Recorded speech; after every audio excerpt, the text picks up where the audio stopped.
आपल्या महाराष्ट्र राज्याचे सन्माननीय मुख्यमंत्री देवेंद्रजी फडणवीस साहेब अर्थात देवाभाऊ हे आपला वाढदिवस साजरा करत नाही। त्यामुळे आम्ही देखील सर्वसामान्य कार्यकर्ते वाढदिवस साजरा करत नाहीत, परंतु कार्यकर्त्यांचा खूप आग्रह असतो। एक शासनाची योजना की वृक्ष लागवड ही झाली पाहिजे।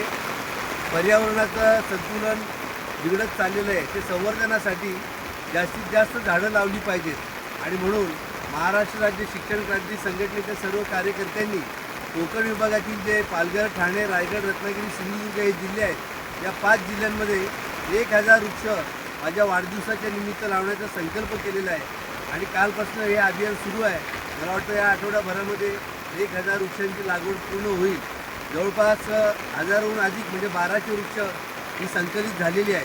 मी या उपक्रमाबद्दल महाराष्ट्र राज्य शिक्षण क्रांती संघटनेच्या कार्यकर्त्यांचं मनापासून कौतुक करतो।